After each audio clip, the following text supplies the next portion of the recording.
Assalamualaikum warahmatullahi wabarakatuh. Sahabat beriman, tak sedikit dari manusia memiliki hewan peliharaan, misalnya kucing, kelinci, burung, atau anjing.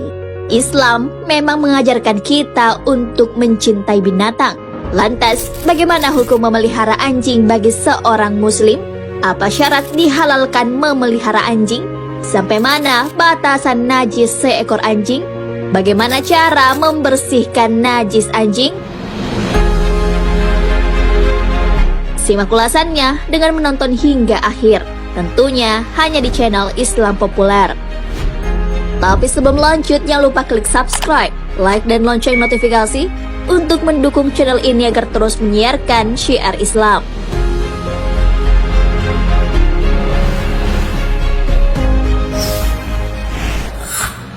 Hukum pelihara anjing bagi muslim. Bagi umat Islam bisa saja merasa alergi menjadikan anjing sebagai hewan peliharaan. Akan tetapi, Islam memiliki panduan untuk segala aturan dan urusan di dunia, yaitu Al-Quran dan Sunnah Nabi Shallallahu Alaihi Wasallam. Maka dari itu, umat Islam senantiasa mematuhi firman Allah Subhanahu Wa Taala juga yang disunnahkan Nabi Muhammad Shallallahu Alaihi Wasallam, termasuk juga perihal memelihara anjing. Hal ini sebagaimana sabda Rasulullah SAW, siapa yang memelihara anjing, maka pahalanya akan berkurang setiap hari sebanyak 1 qirot, kecuali anjing penjaga kebun atau penjaga binatang ternak. Hadis riwayat Bukhari. Hadis tersebut menjelaskan tidak ada larangan memelihara anjing, sebab anjing dapat bermanfaat bagi kehidupan manusia sebagai penjaga kebun atau penjaga binatang ternak. Anjing memang tergolong hewan yang najis, akan tetapi agama Islam mengajarkan kasih sayang, termasuk juga kepada binatang. Allah Subhanahu wa Ta'ala berfirman, dan sesungguhnya pada binatang ternak itu benar-benar terdapat pelajaran bagi kamu.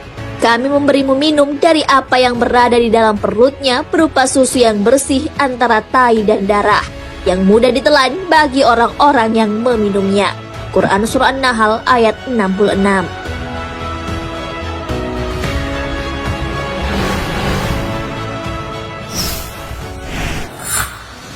Syarat dihalalkan pelihara anjing. Anjing menjadi salah satu hewan peliharaan yang sangat bersahabat bagi manusia. Maka tak jarang orang memilih anjing sebagai peliharaan yang disayangi. Pilihan memelihara anjing nyatanya tidak berlaku umum, sebab anjing juga dipandang sebagai hewan yang najis. Sikap anti terhadap anjing tidak didukung oleh Rasulullah SAW. Dari Abu Hurairah radhiyallahu anhu, Rasulullah SAW bersabda, barang siapa yang memelihara anjing untuk berburu, menjaga ternak dan tanaman, maka pahalanya akan berkurang 2 qirah setiap harinya. Hadis riwayat Muslim. Hadis tersebut menjelaskan, memelihara anjing tidak diharamkan jika dengan alasan untuk menjaga kebun, binatang ternak, atau untuk berburu. Selain dari 3 tujuan yang disebutkan, memelihara anjing hukumnya haram. Untuk itu, umat Islam memelihara anjing kecuali 3 tujuan yang telah disebutkan dalam sabda Rasulullah SAW, maka hukumnya haram. Hal ini sebagaimana yang dijelaskan dalam Fathul Bari oleh Imam Ibnu Hajar Al-Asqalani rahimahullah. Dosa besar adalah doa yang dijelaskan oleh syariat hukum di dunia atau had, ungkapan laknat atau ancaman. Fathul Bari.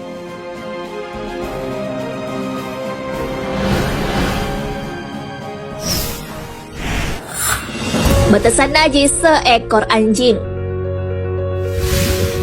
Islam mengenal 3 macam najis, yaitu muhaffafah, mutawassitah, dan mughalladah. Najis mughalladah merupakan najis dengan level tertinggi. Najis jenis ini salah satunya bersumber dari anjing. Mengenai bagian mana di tubuh anjing itu yang menjadikan najis, ulama berbeda pendapat tentang kenajisan anjing sebagaimana terdapat pada 4 mazhab. Dalam mazhab Al-Hanafiyah, yang najis dari anjing hanyalah air liur mulut dan kotorannya saja. Sedangkan tubuh dan bagian lainnya tidak dianggap najis. Yang ditetapkan sebagai najis apabila anjing minum di suatu wadah air. Mazhab Al-Malikiyah juga mengatakan hal yang sama, bahwa badan anjing itu tidak najis. kecuali hanya air liurnya. Apabila air liur anjing jatuh ke dalam wadah air, maka wadah tersebut wajib dicuci 7 kali. Berbeda dengan mazhab sebelumnya, mazhab Asy-Syafi'iyah dan Al-Hanabilah sepakat mengatakan bahwa bukan hanya air liurnya saja yang najis. Akan tetapi seluruh tubuh anjing itu termasuk najis, sebab sumber air liur anjing berasal dari badannya. Pendapat tentang najisnya seluruh tubuh anjing ini juga dikuatkan dengan hadis yang meriwayatkan bahwa Rasulullah SAW diundang masuk ke rumah salah seorang kaum dan beliau mendatangi undangan itu. Di kala lainnya, kaum yang lain mengundangnya dan beliau tidak mendatanginya. Ketika ditanyakan kepada beliau apa sebabnya beliau tidak mendatangi undangan yang kedua, beliau bersabda, di rumah yang kedua ada anjing, sedangkan di rumah yang pertama hanya ada kucing, dan kucing itu tidak najis. Hadis riwayat Al-Hakim.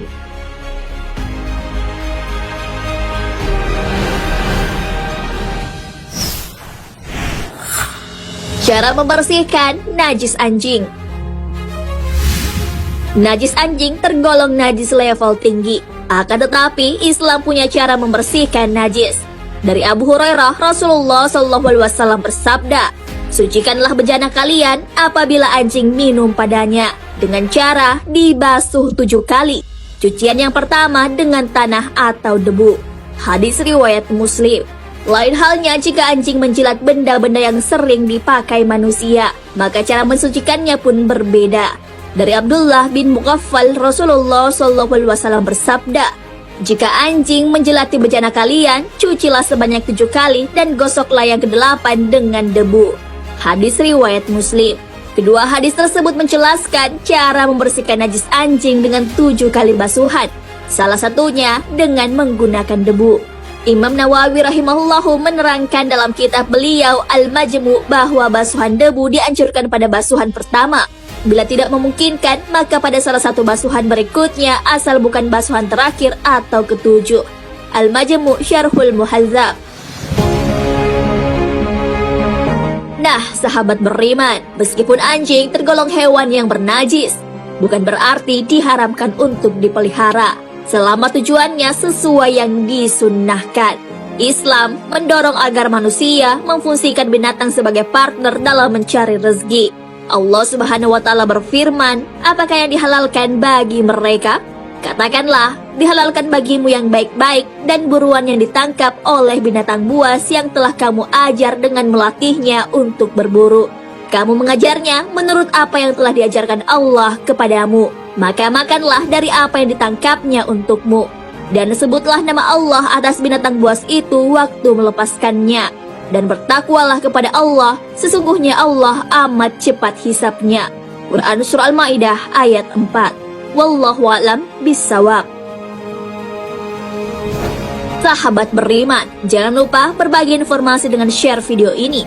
Karena sebaik-baik manusia adalah yang paling bermanfaat bagi manusia. Wassalamualaikum warahmatullahi wabarakatuh.